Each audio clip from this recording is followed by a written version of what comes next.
Canada Post is in trouble, and it says it could run out of operating funds within this year if things don't change. The Crown Corporation announced losses of $748 million in 2023. In 2022, that number was $548 million. Just yesterday, Canada Post announced there'll be an increase to the cost of stamp. That's the third in 5 years. It's now 99 cents. So for more on what's gone wrong and what needs to happen next, we're joined by financial commentator Patty Levitt-Reid. Patty, good morning. Hi, Anne-Marie. So what is behind these consecutive losses? We're talking about over $500 million every year. You know, there are so many things. It's almost like the perfect storm for Canada Post. So if I think about it, and I noted it down. Think about COVID. It was obvious that package delivery was going to change, and it did. They had fierce competition. You look at the expansion across Canada, the number of households has increased, but the revenue has dropped. Growth in addresses, a big one, delivery costs.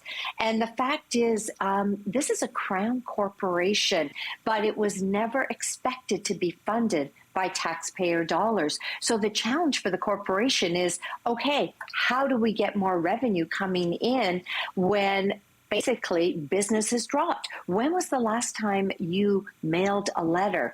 Or when you even look at your own mail, how much do you have coming in by way of flyers? Mm-hmm. They've all gone digital as well. Yeah, if Canada Post is to scale back its services and locations to sort of boost up their profits, what would be the impact on smaller communities? I think of places like Nobleford, Alberta right now, which has one postal service location in the whole town.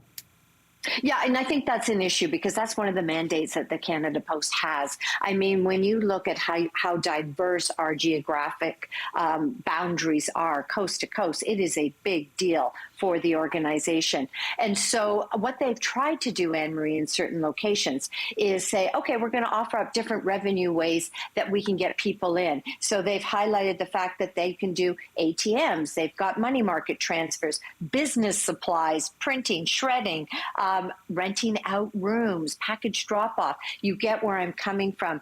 They have to rethink this business model. It's not going to disappear in its entirety. But we also heard just recently, if you think about it, in the federal budget, they have a lot of federal buildings that potentially could be converted into some of the housing projects that the government had been talking about. That too is revenue generating for them. So that's what I was going to ask you about. I remember that line standing out in the budget. It's converting some of these old post offices into housing. And I thought, does that also sort of describe what's happening at Canada Post? Like, are they in that dire of a situation that they're now going to have to start selling off buildings?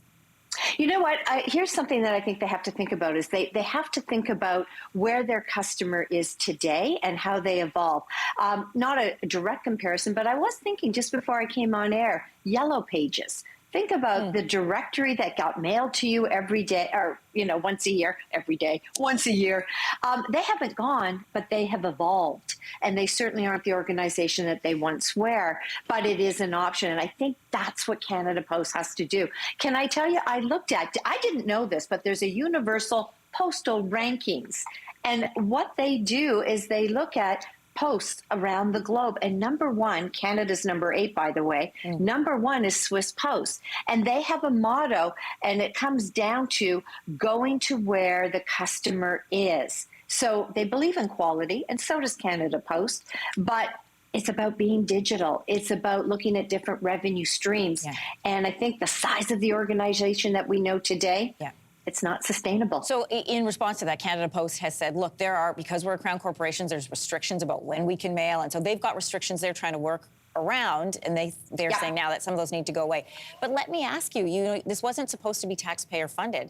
It is, and it's losing a lot of money. Do we need a nationally funded postal service? What if it were to privatize? Dead silence. Yes, because that's a great question. And you can be absolutely certain that many people are going to be asking it. It's going to be challenged on it. I think you've just raised a really great point.